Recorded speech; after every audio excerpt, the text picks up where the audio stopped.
शांति, ओम शांति। और वो माता जी बैठी है, वो बोलती है आपके ओम शांति का मंत्र लेके घर में जाऊं, बच्चा पढ़ नहीं रहा, टीवी देखता है, ओम शांति, हो गया उसका कल्याण। तो हम है ना नॉलेज को गलत एप्लीकेशन में डाल। शांति का मतलब इज नॉट बिकमिंग पैसिव। लोगों की अवधारणा शांति मतलब कुछ नहीं करें, शांति मतलब कुछ नहीं बोलने, शांति मतलब कुछ एक्शन में नहीं लाए, बस बैठ जाए ओम शांति। ओम शांति स्थिति है, वो स्थिति को कायम कर आप बहुत कुछ करिए। आप बच्चे को इंस्पायर करिए, मोटिवेट करिए, युक्ति युक्त उसको टीवी से दूर लाने के लिए कुछ वो सब करिए, लेकिन शांति की अवस्था में करिए। ओम शांति का मतलब इन एक्शन कुछ नहीं करना, पैसिव बन जाना, एक्टिव नहीं रहना नहीं है, बहुत कुछ करना है। दादियां बैठने नहीं देते थे, आप लोग अनुभव नहीं होंगे जो बड़े, अब और भी कुछ करो। अभी भी है हमारी दीदियां, आशा दीदी को आप देखते थे, बैठने नहीं देते। अब what next, what next, what next, एक हुआ नहीं दूसरा, दूसरा हुआ नहीं तीसरा, वेरी एक्टिव, वेरी फास्ट। सो हम क्या वो शांति ऐसे बैठते हैं, लेकिन कुछ भी कर्म करें अवस्था शांति प्रेम आनंद वाला कुछ। ठीक है, तीसरा प्रश्न उन्होंने पूछा, मैं डिसाइड करूं, प्लान करूं या बाबा पे छोड़ दूं?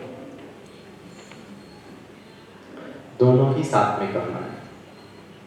जो चीजें आपके नियंत्रण में है प्लान करिए, जो चीज नियंत्रण में नहीं है उसको दे दीजिए, तू प्लान कर। उदाहरण, गिरीश भाई ने कभी सपने में नहीं सोचा था कि मैं स्पीकर बनूंगा सेवा में, और हमारा लक्ष्य भी नहीं था।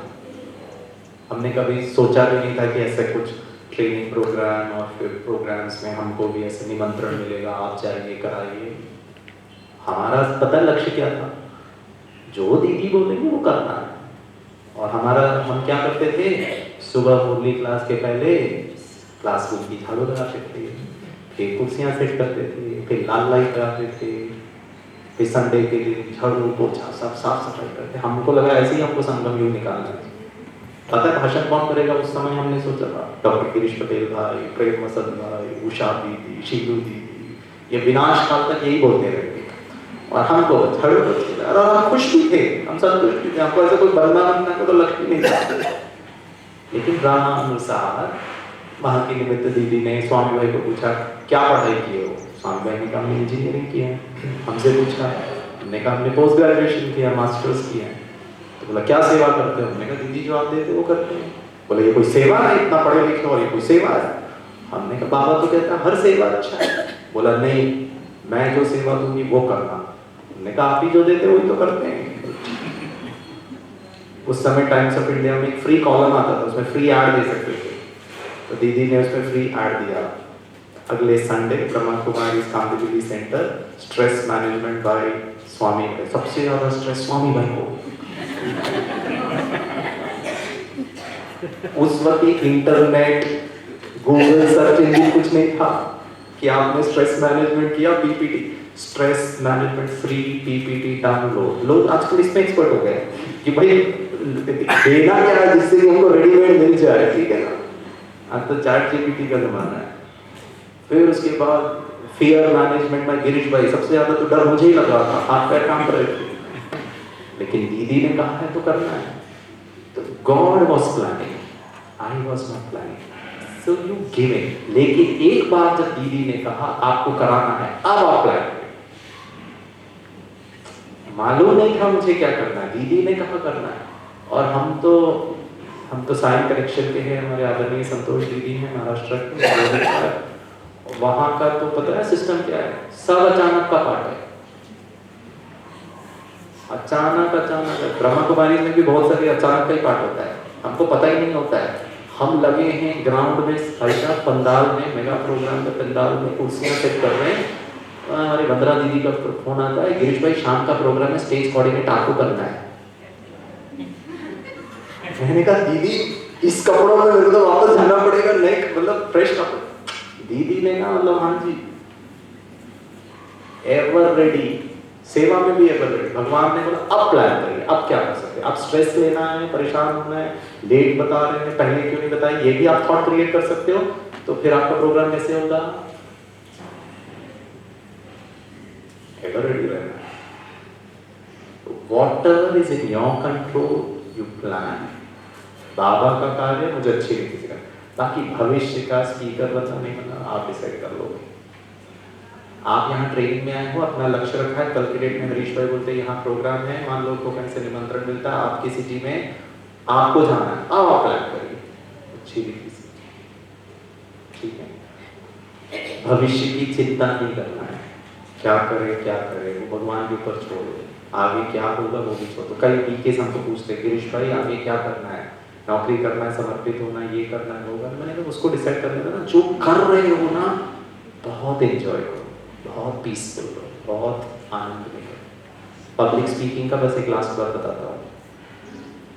भाषण करने में एक छोटा सा प्रॉब्लम है, भाषण करना is a double edged sword. तलवार होता है ना, उसके दोनों तरफ धार है। क्यों? क्योंकि जब गिरीश भाई झाड़ू लगाता था या कोई भी स्थूल काम हम करते हैं, तो स्थूल काम करने के बाद हम कभी दीदी को नहीं पूछते दीदी मैंने कैसे झाड़ू लगाया, लेकिन भाषण करने के बाद जरूर पूछते दीदी मैंने अच्छा लगाया, और दीदी ने कहा बहुत अच्छा सुनाया, तो मेरे मन में एक इच्छा जागृत होती है अगली बार नहीं और अच्छा तो करना है, लेकिन मुझे ही बोलना चाहिए और मुझे छोड़ के हरीश भाई को बोलने को। झाड़ू लगाने के बाद दीदी को कहना दीदी मैंने कितना अच्छा झाड़ू लगाया ना, दीदी ने कहा तुम्हारे जैसा झाड़ू किसी ने नहीं लगाया, दीदी जिंदगी भर मुझे देना झाड़ू लगाने। वहां नहीं आता है जिंदगी भर मैं ही बोलूं, भाषण में मैं I hope you are understanding. भाषण में मैं अच्छा तो उनको क्यों आगे, बर्तन धोने में मैं अच्छी तो उनको भी तो बोलूंगा, बर्तन धोने में उनको भी तो एक बार बोलूंगा, नहीं तो आप I hope you are understanding. हाँ जी, आप ट्रेनिंग के लिए किसके लिए बुलाया है? किसके लिए? फैकल्टी बनने के लिए। हाँ तो बनिए, डबल एज स्वॉर्ड। अगर फैकल्टी बन करके कल किसी को और आदमी बढ़ा दिया कोई बात नहीं, वो नहीं करता, वो ट्रेनिंग नहीं होती है, वो ट्रेनिंग नहीं होती है, वो बाबा ट्रेनिंग दे रहा है, ठीक है। देख भान और इसके गिरीश भाई ने अगर आइडेंटिफाई कर लिया मैं स्पीकर हूँ तो गड़बड़ है। कौन हूँ? आत्मा नहीं, शांत स्वरूप, प्रेम स्वरूप, आनंद स्वरूप, ठीक है। मास्टरिंग द माइंड, और अगर मैं डेप्थ में जाऊँ ना तो ये मास्टरिंग द माइंड भी नहीं करना है, मास्टरिंग द सोल करना है, मास्टरिंग द इमोशन करना है। आप मन हो, कौन हो?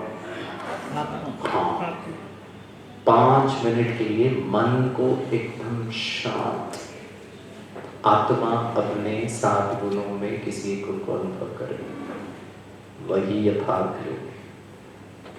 संकल्प भी नहीं क्रिएट करना, बहुत सुषुप्त। पता है क्यों? पता नहीं आपको कितना समझ में आएगा। क्योंकि मैं कुछ नहीं कर रहा हूं, संसार में कुछ भी नहीं हो रहा है, सब ड्रामा प्लान अनुसार हो रहा है।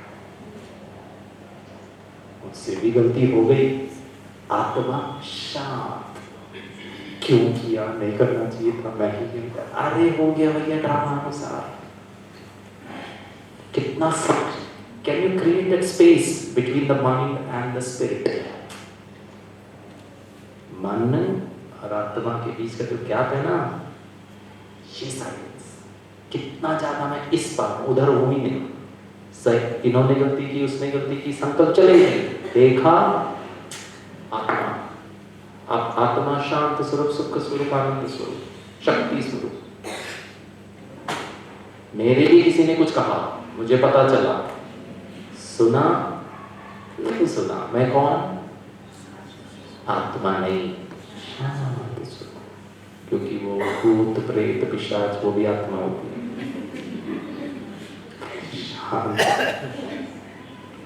ठीक है। वो कभी भट्टी में कराएंगे, ठीक है। वो जो स्थिति है ना, वो प्रैक्टिस से ही आएगी, साक्षी दृष्टा, देखते हुए भी नहीं देखना, ठीक है। दूसरा विषय है हमारा, वो है आर्ट ऑफ फॉरगिवनेस, ठीक है। फॉरगिवनेस, आपके अनुसार फॉरगिवनेस क्या है?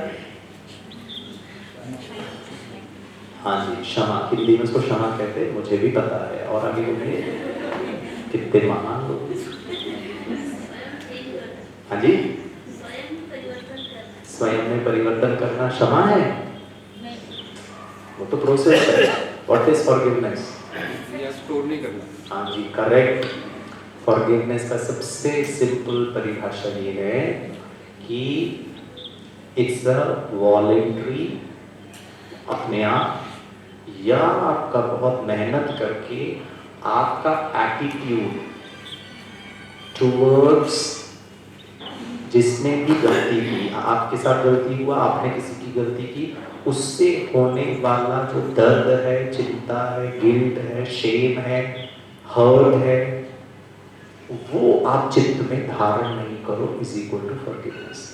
फॉरगिवनेस को समझने के लिए 5 सत्यताओं को समझना बहुत जरूरी है। ठीक है, पहला सत्यता, मनुष्य सिर्फ 3 चीजों को ही नियंत्रण कर सकता है। कौन सी 3 चीजें? I can only control 3 things, nothing else। ये सत्य है। पहला मन, दूसरा एटीट्यूड, इमेजेस, तीसरा एक्शन। बोल दिया गया एक्शन में। ठीक है, I can control only 3 things, my thoughts, the attitude and the actions। ठीक है, सही लग रहा है? हाँ या ना? अनफॉर्चुनेटली मनुष्य बाकी सब चीजों को कंट्रोल करने का प्रयास कर रहा है, यही चीजें कंट्रोल में नहीं है। दूसरा सत्य, I am a spiritual personality on a human journey। मैं कौन हूँ? मैं एक स्पिरिचुअल पर्सनालिटी हूँ, मानवीय जीवन यात्रा पर जी रहा हूँ। लोग क्या करते हैं? उल्टा है, वो समझते हैं I am a human being on a spiritual journey। 4 धाम यात्रा करके आ जाओ। यात्रा जीवन का है, लेकिन कौन यात्री है? स्पिरिचुअल, वहां आत्मा को आप इंक्लूड कर सकते हैं। तीसरा वेरी इंपॉर्टेंट, पहला क्या है? मैं 3 चीजों पर ही नियंत्रण कर सकता हूँ। दूसरा, मैं एक आध्यात्मिक पर्सनालिटी हूँ, आत्मा हूँ, शरीर के द्वारा जीवन की यात्रा पर जी रहा हूँ। यही यात्रा है ना, सतयुग से नीचे आए तो 5000 वर्ष की यात्रा हमने कंप्लीट। थर्ड, मानव जीवन का लक्ष्य क्या है? अच्छा, टू गिव व्हाट? हाँ, तो मानव जीवन का उद्देश्य है सुख, शांति, आनंद, प्रेम, पवित्रता, ज्ञान और शक्ति को अनुभव करना। परम धाम में अनुभव करते हैं सब? हाँ जी, शांति। कौन सी शांति? 100%। 100% शांति। तो नीचे क्यों आए? और यहाँ भगवान शांति दे दो, शांति दे दो। 100% शांति छोड़कर यह सुख शांति के दोनों के लिए। अच्छा, दोनों के ऊपर लिए। शांति। आत्मा डेट साइड अपने 7 धर्मों को अनुभव करने के लिए धरती पे आई थी। 2500 साल किया भी था, फिर गड़बड़ हो गया। ठीक है, ठीक है। तो लक्ष्य क्या है? To experience peace, love, happiness. Okay. 4th principal,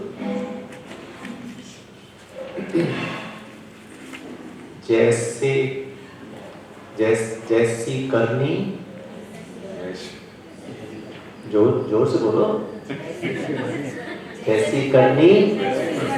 correct. एक बार मैं ऐसे साउथ इंडिया में कह रहा था, किसी ने कहा लैंग्वेज में थोड़ा प्रोनाउंसिएशन में, उन्होंने कहा भरनी, तो वो होता ना अचार डालने वाले, भरनी।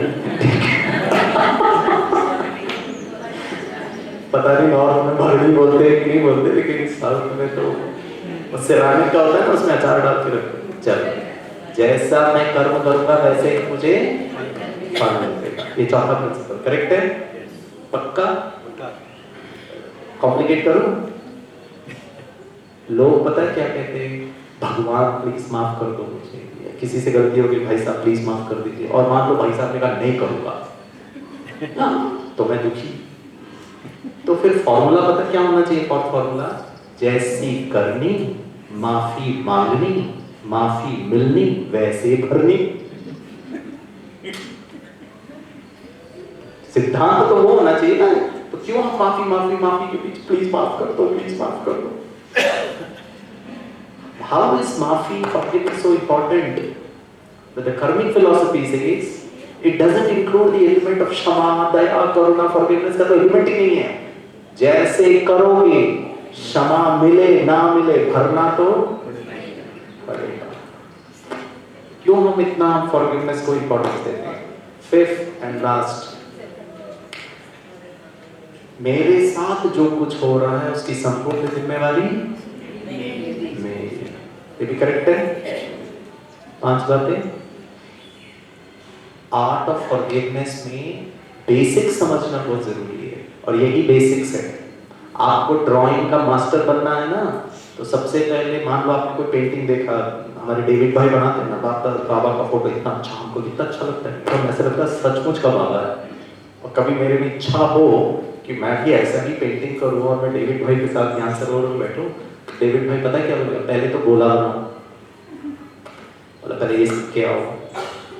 बाबा का फोटो बहुत दूर की बात है, पहले आपका हैंड मूवमेंट एक बार में वो सर्कल आना चाहिए। This is the basics. Art of forgiveness का ये 5 बेसिक्स है। फॉरगिवनेस तो एप्लीकेशन है, ये 5 बेसिक्स अगर क्लियर हो जाएगा ना, तो फॉरगिवनेस बहुत आसान हो जाएगा। ठीक है? अच्छा, माफ करना इजी है, माफ करना डिफिकल्ट है, माफ करना सब्जेक्टिव है, डिपेंड करता है। 3 ऑप्शन आप लोगों को पूछोगे ना, 100% लोग तीसरा ऑप्शन ही लेंगे, तो डिपेंड करता है। पता है डिपेंड क्यों करता है? क्योंकि उनको ये 5 सत्यता नहीं पता। और अगर इन 5 सत्यता के आधार से, बेसिक्स के साथ आप फॉरगिवनेस को समझने का प्रयास करोगे तो बहुत आसानी से हम फॉरगिव कर सकते हैं। मैं आपको उदाहरण देता हूँ, ठीक है? हमारे पास टाइम नहीं है, इसीलिए बहुत फास्ट में आपको बताता हूँ। ये जो माफी का जो कंसेप्ट है ना, रिलीजन में, क्रिश्चियनिटी में फॉरगिवनेस को बहुत इंपॉर्टेंस दिया है, जैन धर्म में बहुत इंपॉर्टेंट। तो जब मुझे ये विषय दिया था आर्ट ऑफ फॉरगिवनेस, तो गिरीश भाई ने फॉरगिवनेस का हर रिलीजन में क्या कहा गया, बाबा ने क्षमा दया करुणा के लिए क्या कहा, शुभ भावना दया करुणा का एकदम सुप्रीम हाईएस्ट लेवल है, जो लोगों को पता ही नहीं। और बाबा ने पता क्या वरदान में कहा कि अहम और वहम को समाप्त कर रहम दिल बनने से ही आप विश्व कल्याणकारी बन सकते हो। अब मैं सोच रहा था उस वरदान को आप बहुत विचार सागर मंथन करें, तो रहम में अहम और वहम कहां से आ गए? बाबा का मैं बात बता रहा हूँ। रिलीजन में तो क्षमा के लिए कैसा लिखा है कि बाबा के महावाक्य कितने डीप हैं। मान लीजिए ब्राह्मण परिवार में या लौकिक में हमारे बीच में किसी कोई आत्मा है जो अपने संस्कार से वशीभूत है, हम कितना भी उनके प्रति शुभ भावना रख रहे, वो चेंज नहीं हो रहे। अब जब हमने बहुत प्रयास किया, एक लिमिट होती है हर चीज, वो लिमिट के बाहर सामने वाला सुन ही नहीं रहा, समझ ही नहीं रहा, गलती पे बिगड़। आई डोंट नो आपने ऐसे कभी किसी पी के भाई बहनों को देखा है, नहीं देखा है? हमने तो काफी, हमको बहनें बताती है। आप अगर मेरे में बहुत ध्यान से सुनिए, मैं बनना क्या चाहता हूँ? बाप समान फरिश्ता, कितना व्यक्ति मां से क्या है, से हर दिन इतना पावरफुल है। अब उस आत्मा के लिए मेरे मन में देखना, मेरा विचार, how are you holding the identity of the other person? ये आपका वहम है, ये सुधर ही नहीं सकता दीदी, सब ट्राई कर लिया, अब आप भी अंदर करो, हमारे अंदर नहीं आने। शुभ भावना, हेलो, कहाँ है जी शुभ भावना?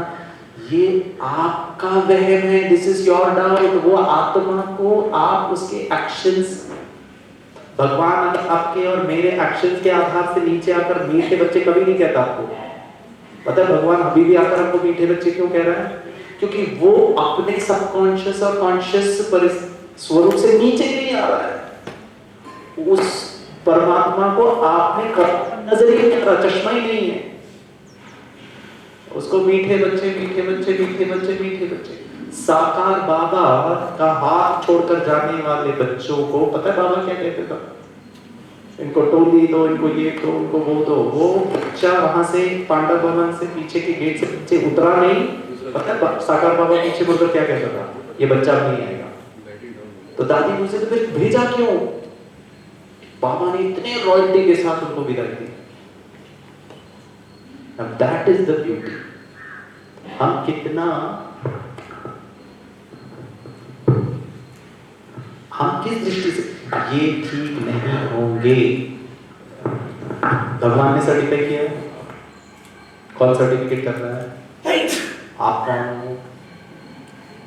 जोर से बोलिए। शांत स्वरूप आत्मा। आप अधिकारी कहाँ बन गए? ये है आपका वहम, आपकी शुभ भावना शुभकामना काम ही नहीं किया उस वक्त। और दूसरा है अहम। मैंने मुझसे ये गलती हो गई थी, बड़ों ने मुझे इशारा दिया, मैंने उसके बाद आज तक नहीं किया, ये क्यों नहीं करता? आपका अहंकार तो देखो। मैं ये गलती नहीं करता हूँ, मैं ऐसा नहीं करता हूँ, मैं ऐसा नहीं करता हूँ, मैं अच्छा हूँ। मैं कौन? जोर से बोलिए। शांत स्वरूप आत्मा। उस समय याद नहीं रहता भाई जी। उसकी ट्रेनिंग ले लें। Very good. अभी तो स्पीकर बनने की ट्रेनिंग चल रही है। You're not supposed to ask that question. No, only speaker quality questions. ठीक है, मैं आपको 3 उदाहरण देता हूँ। मैं गाड़ी चला के जा रहा हूँ, मेरा इंटेंशन कुछ नहीं है। एक व्यक्ति चल के जा रहा था, उसको टक्कर लग जाता है और वो बूढ़ा व्यक्ति गिर जाता है, उसका हाथ टूट जाता है। मुझे बड़ा बुरा लगता है। मैं गाड़ी से नीचे उतरता हूँ, उसको कहता हूँ भाई साहब आप बैठ जाओ, मैं आपको डॉक्टर के पास लेके जाता हूँ, जो भी खर्चा होगा मैं करता हूँ, प्लीज़ मुझे माफ़ कर दीजिए। और वो व्यक्ति बहुत अच्छे व्यक्ति हैं, उन्होंने कहा नहीं। मेरा बैग देखा, बोला आप ओम शांति वाले हो, मैं जानता हूँ आप किसी काम से जा रहे हो, जाओ, मैं अपने घर वालों को बुला लूँगा और डोंट वरी। और वो पता है उन्होंने, बुजुर्ग व्यक्ति ने मुझे क्या कहा? मैंने आपको माफ़ कर दिया। ठीक है। प्रश्न गिरीश भाई के कर्म से मान लीजिए उनको हाथ टूट गया, उनको दुख हुआ, मान लीजिए उनको 500 रुपीज का दुख हुआ। मैं क्वांटिटी यूज कर रहा हूँ ताकि समझने के लिए। 500 रुपीज का उनको दर्द हुआ मेरी वजह से, उन्होंने माफ कर दिया, मतलब अब he doesn't want that 500 rupees back from me. ऐसे ही है ना माफी का मतलब। प्रश्न गिरीश भाई के कर्मों की गति के अनुसार क्या गिरीश भाई को उनके माफ करने से 500 रुपीज से मुक्ति मिल गई? नहीं मिली, नहीं, बिल्कुल नहीं मिली। क्यों? क्योंकि फॉर्मूला नंबर 4 ये कहता है जैसा मैं कर्म करूंगा भोगना तो पड़ेगा। Now the question is why this element of forgiveness is so important. Forgiveness दूसरों के लिए नहीं है, फॉरगिवनेस खुद के लिए। ठीक है। सेकंड एग्जांपल, मान लीजिए मैंने गाड़ी चला के जा रहा था, एक्सीडेंट हो गया और सामने वाले व्यक्ति की मृत्यु हो गई, मेजर गलती। ठीक है। और फिर मेरे पर कोर्ट केस हुआ और जो भी पनिशमेंट है, अभी बेल पे मैं बाहर आ गया। I am just giving an example. ठीक है। मैं घर में वापस आया, मेरी वजह से मेरे पापा को, क्योंकि मैंने बहुत बड़ा गलती की, मैंने शराब पी के गाड़ी चला रहा था दोस्तों के इन्फ्लुएंस में आके, which I was not supposed to. अब जब लोगों को पता चला, सोसाइटी में पता चला, तो माता पिता का नाम खराब हो गया कि इनका बेटा देखो ऐसा गड़बड़ करता है। ठीक है। ये घटना को सुनकर पापा को हार्ट अटैक आ गया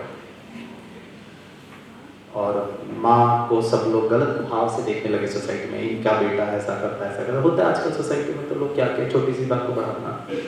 मैं घर में आता हूँ, ठीक है, और हमारी माता जी मेरे लिए मेरी मनपसंद गाजर का हलवा बनाती और मम्मी वेट कर रही है और मेरे को बोलती है बेटा, मुस्कुरा के कहती है प्लीज गाजर का हलवा खाओ।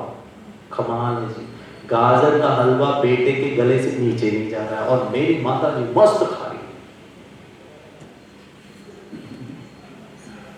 पहला, मेरी गलती से उन्होंने मुझे माफ कर दिया। प्रश्न, मेरी गलती से सामने वाला भी दुखी हो रहा है अभी। माता पिता भी तो दुखी हो रहे ना, और मम्मी ने कहा मैंने माफ कर दिया, इसका मतलब गिरीश बेटे के गलती के होने से उनके मन में जो दुख अशांति है उसको उन्होंने चित्त में नहीं लिया। स्टॉप, मैंने तुझे माफ कर दिया। माफ करने से हम अपने ओरिजिनल अवस्था में आ सकते हैं। It is for me to put a full stop. ठीक है, माता जी ने पूरा मस्त गाजर का हलवा खाया, मुझे कहा ओम शांति, गले लगाया और अपने कमरे में जाकर 2 मिनट में, और गिरीश बेटे को खाना अंदर नहीं जा रहा है, गिरीश बेटे को रात को नींद नहीं आ रहा क्योंकि मेरी वजह से पापा को हार्ट अटैक हो गया। Now I am guilt. प्रश्न, क्या गिरीश की गलती से गिरीश को माफ कर सकता है? और अगर नहीं तो मन मना कर नहीं। मन मान नहीं रहा ना, मुझसे गलती हो गई, मुझसे गलती हो गई, मुझसे गलती। आप लोग योर माइंड, आप आइडेंटिफाई किसके साथ कर रहे हो अपने आप को? मुझसे गलती हो गई, मुझसे गलती हो गई। मैं कौन? जोर से बोलिए। मुझे याद आता है हम बैंगलोर में जानकी दादी के साथ प्रोग्राम कर रहे थे। लास्ट में तो दादी सिर्फ 3 ही चीज बोलती थी, मैं कौन, मेरा कौन, मुझे समझ में नहीं आता था। 25 साल हो गए, मैं कौन, आत्मा, क्यों दादी लास्ट में मैं कौन, मैं बार बार कोई चीज रिपीट करो। बट देन व्हेन यू बहुत गहराई से उसको देखो ना, आप कितना वो मैं कौन को 24 घंटे, पता है बाबा ने मुरली में क्या कहा था? आप बीके टीचर भी नहीं हो, सेवाधारी भी नहीं हो। दिखाओ महावाक्य, याद है? अव्यक्त बाप दादा के महावाक्य। गिरीश भाई ने दुनिया का सब छोड़ करके यहाँ मैं बीके, वाइट, सेवाधारी, स्पीकर, माफी चाहता हूँ, ये भी कॉम्प्लिकेशन है। Admin wing, sorry, sports wing, sorry. वो दीदी कह रहे थे ना, मेरा मेरा मेरा, मैं कौन, मेरा जोन, मेरा सेवा, मेरा वीआईपी। आशा दीदी यही कह रहे थे ना, उन्होंने राखी कैसे बांध दिया मेरे एरिया के वालों को। वहां से निकले, यहाँ कहाँ क्या अटके। Is it making you light? मैंने ऐसी बहनों को देखा है, मैं नाम नहीं लूंगा, उनका एरिया का सेंटर वो दूसरी बहन लेकर गई। पता नहीं ये बहन क्या कहती है, और भी 2 सेंटर दे देती है, तुम सेवा करो, भाग्य में कमाऊंगी। समझ में आ रहा है स्टेटमेंट? आई डोंट नो आपको समझ में आ रहा नहीं आ रहा है।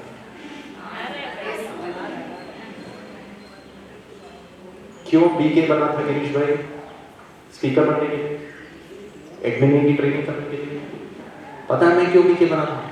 टेंशन दूर, परेशानी दूर, शांति के लिए आया था, सुख के लिए आया था, प्रेम के लिए आया था, भगवान के साथ संबंध जोड़ने के लिए आया था। अब यहाँ एडमिन में फंस गया, स्पीकर बन के फंस गया, ये विंग वो विंग फलाना विंग। प्लीज करिए सेवा, सभी विंग की सेवा करिए, हम तो सभी विंग की सेवा करते हैं।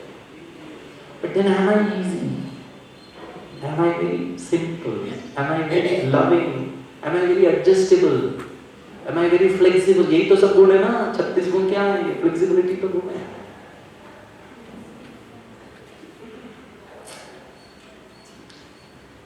वहां प्लान नहीं कर, भगवान ने जो मुझे कहा है वो करना है। ठीक है, गिरीश भाई से गलती हो गई, अनजाने में हुआ, जानबूझ के हुआ, बिंदु जो गलती की उस सब की भोगूंगा। पिछले 25 साल से पीठ दर्द कर रहा है, बहुत अच्छा पीठ दर्द कर रहा है, आज सुबह से ये भी दर्द कर रहा है।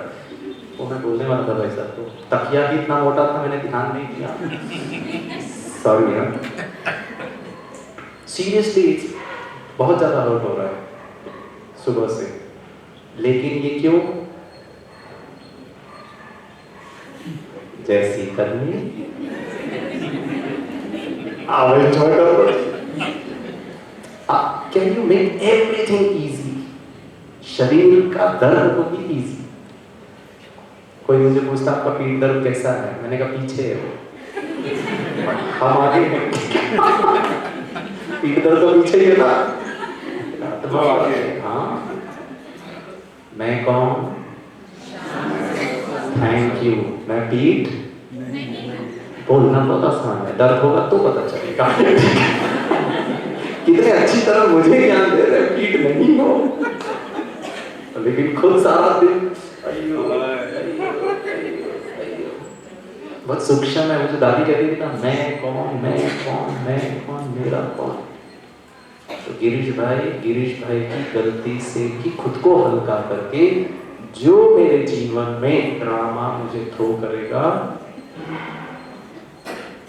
मुस्कुरा के इसको स्वीकार करें। साक्षी न्यारा और प्यारा, ज्ञान बाबा आत्मा से प्यारा, शरीर दर्द से सबसे न्यारा है। ठीक है, हो सकता है। सो आर्ट ऑफ फॉरगिवनेस का मैं एक लास्ट स्टोरी सुनाता हूँ।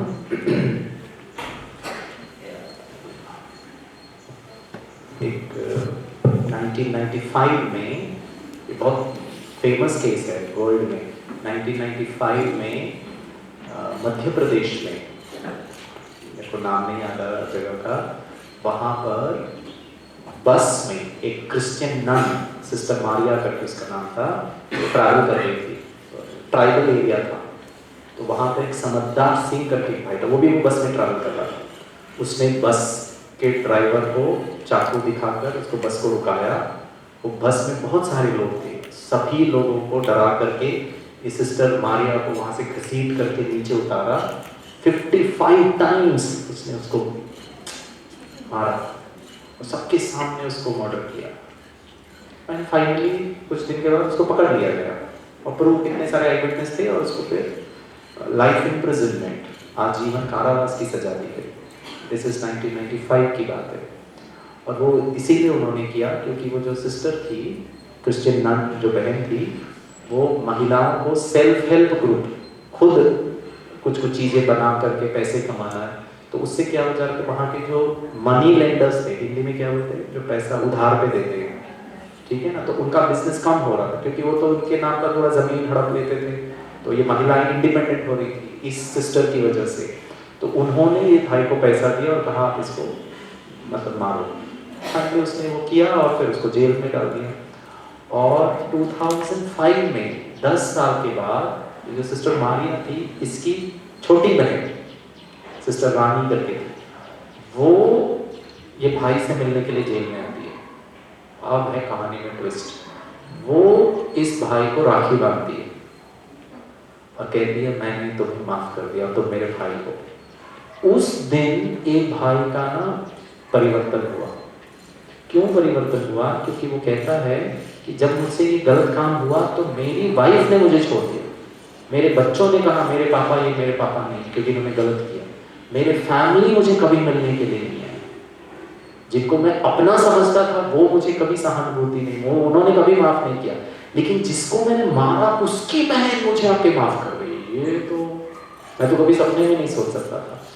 And that changed. और फिर वहाँ क्रिश्चियन केरला के जो जहाँ ये रहती थी, उनके जो क्रिश्चियन फादर थे, आर्च बिशप, वो गवर्नमेंट ऑफ इंडिया को उन्होंने लेटर रिक्वेस्ट किया कि आप उनका आजीवन कारावास की सजा को कम करिए, हमने माफ कर दिया।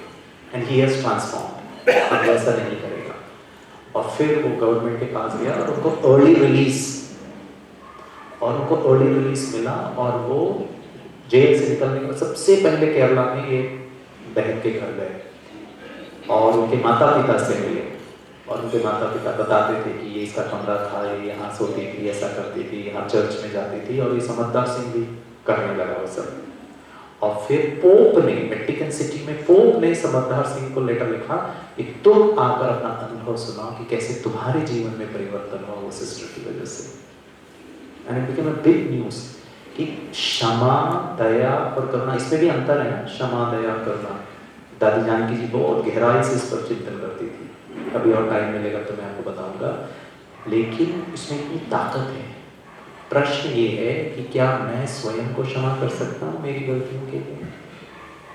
जो कुछ हुआ आज रात को, बाबा कहते हैं ना, कचेरी लगाओ, सब बाबा को समर्पण करो और हल्के हो जाओ। जो हुआ बाबा ठीक है, आगे से अब नहीं करेंगे। आपको मैंने समर्पण सच्चे दिल से बोल दिया, आधा माफ, आधा की भोग ना भोग लीजिए। मेरे जीवन में जो कुछ हो रहा है उसका संपूर्ण जिम्मेवारी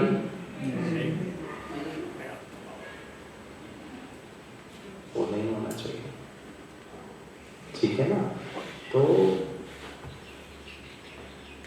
दया, क्षमा या करुणा, इसको एक ही टर्म में अगर फॉरगिवनेस को लें, वो टूल है हमारे मन को हल्का करने के लिए, आत्मिक स्थिति में आने के लिए, ठीक है ना? ओके, चलो 2 मिनट बचे हैं, फिर हमारे हुसैन बहन आपको बहुत अच्छा क्लास कराएंगे। आपको कोई प्रश्न है फॉरगिवनेस को लेकर, मास्टरिंग द माइंड को लेकर? कोई भी प्रश्न? ये मैं यहाँ पे, आपको किसी को करना है तो आप कर सकते हैं, ट्राई करना किसी को, अभी नहीं, हाथ उठाइए जिसको जिसको ट्राई करना। क्या बात है जी, ठीक है, ये मैं यहाँ रख देता हूँ, आप ट्राई करके यहीं रखना, मैं यहाँ से कलेक्ट कर लूँगा, ठीक है ना? ओके, चलिए, बस एक लास्ट एक स्टोरी सुनाता हूँ। जनरली मैं आर्ट ऑफ फॉरगिवनेस में स्टोरी सुनाता हूँ, मन को हल्का करके फिर आप समाप्त करेंगे। एक बार एक सीरीज ऑफ प्रोग्राम चल रहा था फॉरगिवनेस पे, ठीक है ना? डे 1, डे 2, डे 3 सिस्टमैटिकली हम एक चीज़ों को बता रहे थे।